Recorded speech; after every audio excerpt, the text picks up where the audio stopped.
என் அன்பு செல்லமே, வாய்ப்புகளுக்காக காத்திருக்கிறாய். வாய்ப்பை தேடி தேடி உன்னுடைய மான மரியாதையையே இழந்து விட்டாய்.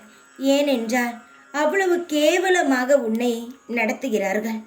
உன்னுடைய முயற்சியை காட்ட ஒரு இடத்தை தேர்ந்தெடுத்தால் அந்த இடத்திலும் உனக்கு கவலையும் அவமானங்களும் தான் நிறைந்து இருக்கிறது. இந்த உலகத்தில் எப்படித்தான் வாழப்போகிறேன் என்ற நிலைக்கே நீ வந்துவிட்டாய். கவலை வேண்டாம். உன்னை படைத்த உன் அப்பா நான் இருக்கும் பொழுது எந்த அவமானங்களை கண்டும் நீ அஞ்சக்கூடாது. வாழ்க்கையில் ஒருவன் மேலே ஏறும் பொழுது பல தடைகள், தடுமாற்றங்கள், ஏமாற்றங்கள் என்று பல வரத்தான் செய்யும். இதை பொருள்படுத்தாமல் உன் வாழ்க்கையில் நீ அடுத்தடுத்து நகர்ந்து கொண்டே இருக்க வேண்டியதுதான். இதுதான் வாழ்க்கை.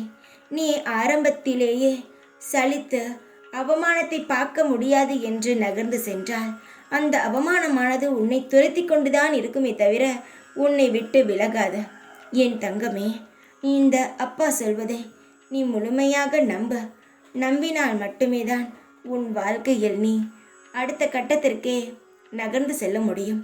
சின்ன சின்ன விஷயத்திற்கெல்லாம் சோர்ந்து போகாதே.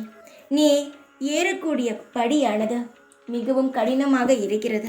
அது கடினமாக இருந்தாலும் கடைசி கட்டத்தில் உன்னை ஒரு எஜமானாகத்தான் மாற்றும் என்பதை நீ ஒரு நாளும் மறந்து விடாதே. எவ்வளவுக்கு எவ்வளவு கஷ்டத்தை பார்க்கிறாயோ அவ்வளவுக்கு அவ்வளவு உன் வாழ்க்கையில் நீ சந்தோஷத்தை பார்ப்பாய் என்பதை ஒரு நாளும் மறந்து விடாதே. காயங்களை கண்டு சோர்ந்து விட்டால் வாழ்க்கையில் எந்த ஒரு காரியங்களையும் செய்ய முடியாது. அதனால் சொல்கிறேன், தயங்காதே. ஒவ்வொரு விஷயங்களுக்கும் காரணம் உண்டு.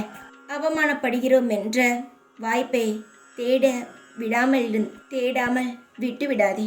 உன் வாய்ப்பை தேடிக்கொண்டே இரு. அதற்கான வாய்ப்பு, அதற்கான வழிகளையும் நான் உனக்கு அமைத்து தருகிறேன். சின்ன சின்ன காயங்கள் உன்னை பெரிய அளவில் செதுக்கும். தைரியமாக இரு. எப்பொழுதும் உன் கூடவே இருப்பேன் நான். ஓம் சாய்ராம்.